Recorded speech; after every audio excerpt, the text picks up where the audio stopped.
Hi everyone. A whole bunch of you have asked for this, so I'm finally getting around to it. This is how I make my sourdough bread. Super easy, no rules, like you can't mess this up. I promise you. So I'm just gonna dive right in, and then I will make sure I somehow write the quantities at the bottom, but I'm gonna tell you them as well. So first thing is you need sourdough starter, of course. I keep mine in my fridge. I literally only make more of it when it's done. I don't feed it before I bake, which a lot of people do. So you can kind of see it's got lots of bubbles going on. And I fed this last week sometime. I'm just gonna cook with it right away. Now, because I keep it in the fridge, the only thing is I do use quite warm water, not hot, but quite warm, just to kind of wake it up a little bit, because it literally comes out of the fridge and goes straight back in the fridge for my next bake. So the only piece of fancy equipment you're gonna need that you probably don't own is, well, you may not own, is a food scale. So underneath my bowl is a food scale. They're about $12 on Amazon. You just wanna zero it out between each addition so you know exactly what you're putting in. And I guesstimate everything. I'm not one of those exact science type of people. So first step, sourdough starter. You're gonna put 100 grams in, or thereabouts, 112, perfect. As I said, this always works out, always. So then we're gonna zero out again. This is tap water. I don't use filtered water. Now, where we live in White Rock, we don't have a lot of bleach in our water. So I have to say we have pretty good water. If you have a really high bleach content, you might need to use bottled water, but I don't. So very warm tap water going in, 350 grams. So I zeroed out my scale again. There you go, 353. Close enough. That's actually closer than I usually get. Usually I'm good 10 or 20 off on all of these things. So I give it a little swirl. This is a sourdough whisk, but you don't need this. You can just use anything you have. Just anything really strong for because when you add the flour, it's gonna need to have a bit of girth. Next addition is salt. We've got 12 grams of salt. I pre-measured that just because I could get that out of the way. And then we're gonna zero out that scale again.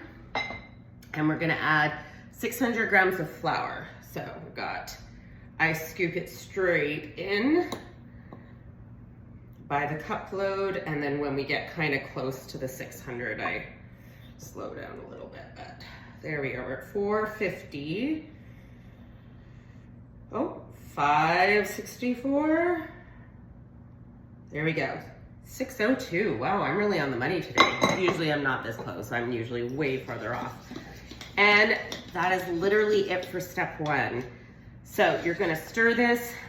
You're gonna give it a really good mix just until there's no dry stuff. And then for the next few hours, I'm gonna kind of give it what they call stretch and fold. Essentially, it's just a fancy word to say I'm gonna kind of knead the dough and pull it around just to get the gluten going. You can do it however you like.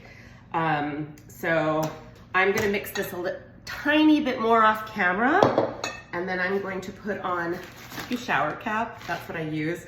I found saran wrap gets really like unruly through the 24 hours. So these are great. I wash them and I put them back. So I'm just gonna stick this in, leave it on the counter. That's it. I'm gonna come back. I'm gonna try and film this one all the way straight through.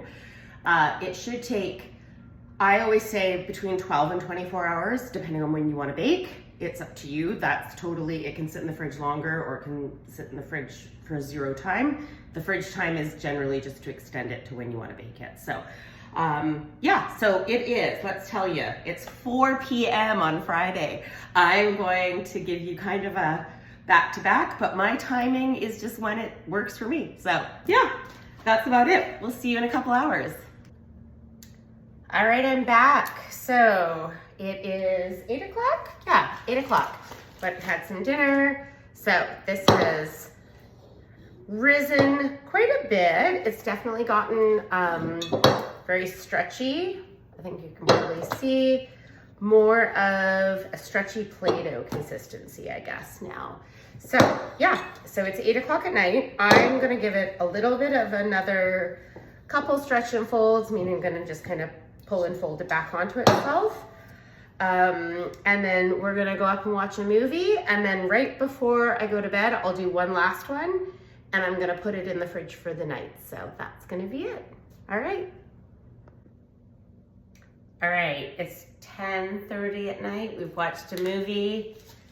Normally I wouldn't do it this late, but all right, we got, look at that. Amazing. Doubled up. So we're taking the entire thing out. I'm getting ready to go to bed. So I'm gonna put all of, oh, hold on. All right, I'm back. I forgot the scraper. So we're gonna get all the good stuff out of this. Boop, boop, boop.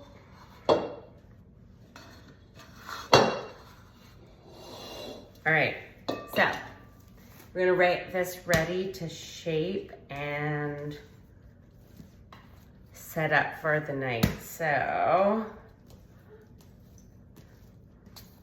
I kind of slap, fold, roll, get it all ready, and then kind of make it into a lovely little roll. So parchment paper, a little bit of flour. We put that down, and then I'm gonna put this in a bowl for the night in the fridge. So we're gonna take the same bowl I used before, because I'm not making more dishes dirty. Put it in. We're gonna put the shower cap on, and we're gonna put it in the fridge overnight. And in the morning, we're gonna bake this. Good morning. All right, it's very early, and this has been sitting out all night. So we're gonna sit it in the fridge all night, sorry. So you can see it's kind of gotten nice and risy. This is a bread baker. It's preheated. It's been in the oven while the oven was preheating to 450.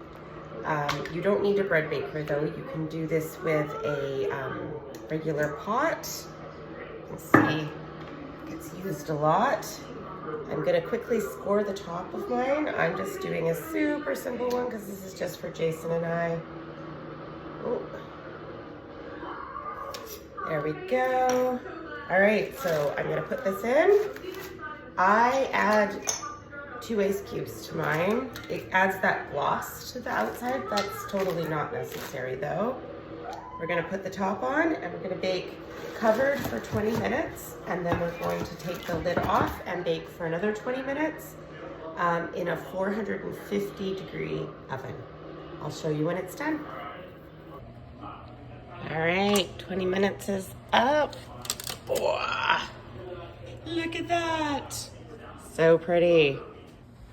And she's done. How gorgeous is that?